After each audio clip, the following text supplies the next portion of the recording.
অনিশ্চয়তাৰ মাজত বড়ো কছাৰী কল্যাণ স্বায়ত্তশাসিত পৰিষদৰ নিৰ্বাচন পৰিষদৰ ভিতৰত সোমাবলৈ এতিয়াও বাকী বহু গাঁও এইদৰে মন্তব্য কৰিছে বিধানসভাৰ অধ্যক্ষ বিশ্বজিৎ দৈমাৰীয়ে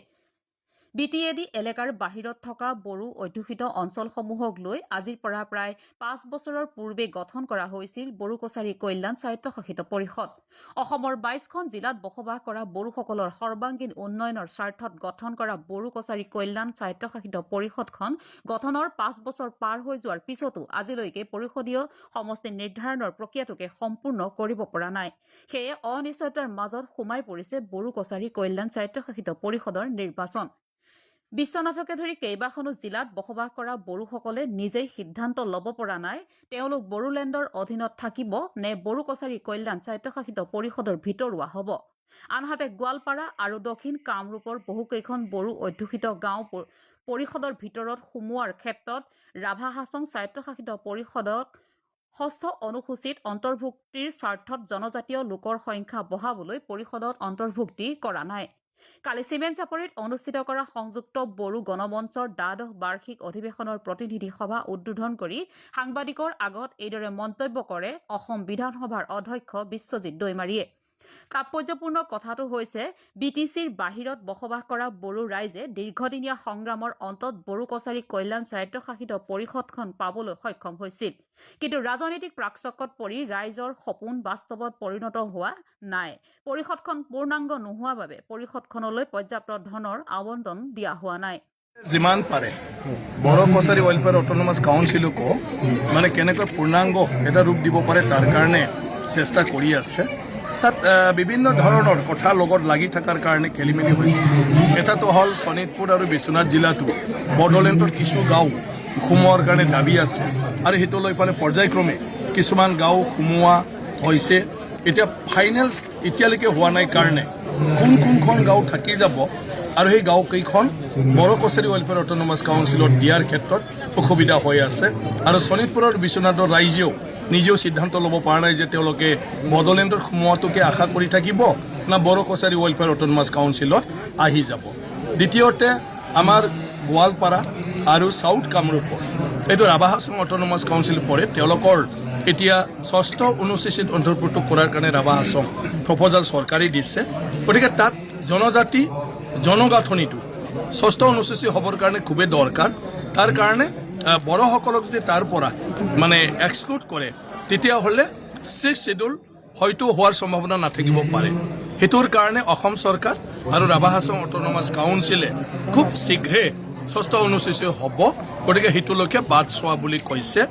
আনফালেদি Bodo Kachari welfare autonomous council আৰু UBPO চৰকাৰক কৈ থৈছে যে ফৰ দি টাইম বিং এইটো বড়ো কছাৰীত সোমাই দিয়ক আৰু যেতিয়াই ষষ্ঠ অনুসূচী হ'ব আৰু সেইটো যদি প্ৰয়োজন হয় তেতিয়া লগে লগে বড়ো কছাৰী ৱেলফেয়াৰ অট'নমাছ কাউন্সিলে এইকেইখন গাঁও ৰাভা হাছঙলৈ এৰি দিব গতিকে এইটো এতিয়া মুখ্যমন্ত্ৰীয়ে নিজে এতিয়া দায়িত্বটো লৈ আছে তো এইখিনি গাঁওখিনিও ফাইনেল নোহোৱাৰ কাৰণে এটা ফাইনেল মানে সিদ্ধান্তত আহিব পৰা নাই সমষ্টি নটিফিকেশ্যন দিব পৰা নাই আৰু তেনেকুৱা কেইটামান এলেকাতো 2-3টা গাঁও অলপমান আমাৰ DC ৰিপৰ্টবিলাকত থাকি যোৱাৰ কাৰণে আৰু বাদ পৰি গৈছে গতিকে একেবাৰতে কৰি পেলাই সমষ্টি বনাই নিৰ্বাচন পতাৰ কথাটো কৈছে গতিকে ইলেকশ্যনৰ আগতো এইটো আৰু সম্ভৱেই নহয় কাৰণ একমাহ হাতত আছে কিন্তু মই ভাবোঁ যে ইলেকশ্যনৰ পিছত নিশ্চয়কৈ এতিয়া সেইটো জাষ্ট মানে 1 মাহ 1.5 মাহৰ কাম আছে যদি যিদিনাই কৰিম বুলি কয় এতিয়া বড়ো মানুহৰো অলপ সমস্যাটো হৈ আছে বড়ো মানুহখিনিও কিছুমান এলেকাটো ফাইনেল সিদ্ধান্তটো দিব পৰা নাই মানে ইফালেও নোহোৱা হৈ আছে সেইটোৰ কাৰণে অকণমান বাকী আছে গতিকে তাৰ মাজেদিও কাউন্সিলে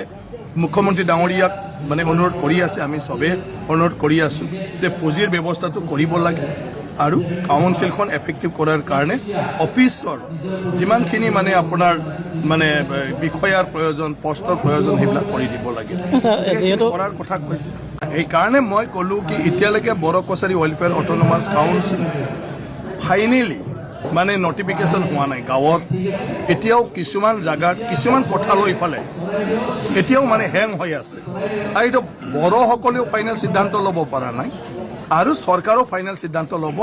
পৰা নাই গতিকে এতিয়া এডহক কমিটি হিচাপে চৰকাৰে কিছু পুঁজি দিছে আৰু সেইটো মানে এটা ফাইনেল ষ্টেজত ইলেকশ্যনলৈকে সমষ্টি গঠনলৈকে নহাৰ কাৰণে মানে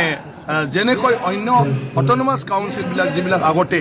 অলৰেডি পূৰ্ণাংগ পৰ্যায়ত হৈছে তেওঁলোকৰ সমান্তৰালকৈ লৈ যাব পৰা নাই বা পুঁজিও পাব পৰা নাই কিন্তু মই আশা কৰিছোঁ মানে কম দিনৰ ভিতৰত কম সময়ৰ ভিতৰত এইখিনি কামটো সম্পূৰ্ণ হৈ যাব ভাল লাগিল আজি আহি পালে চবেই আহিছে মই এটাই আশা কৰোঁ এই অধিৱেশনখনত মানে বড়োসকলৰ নিজৰ জাতিৰ সৰ্বাংগীন যিটো উন্নয়নৰ কথা পাতি থাকে এইবিলাক সঠিকভাৱে আমি কেনেকৈ কৰি লৈ যাম ইয়াৰ ওপৰত নিশ্চয় চৰ্চা হ'ব আৰু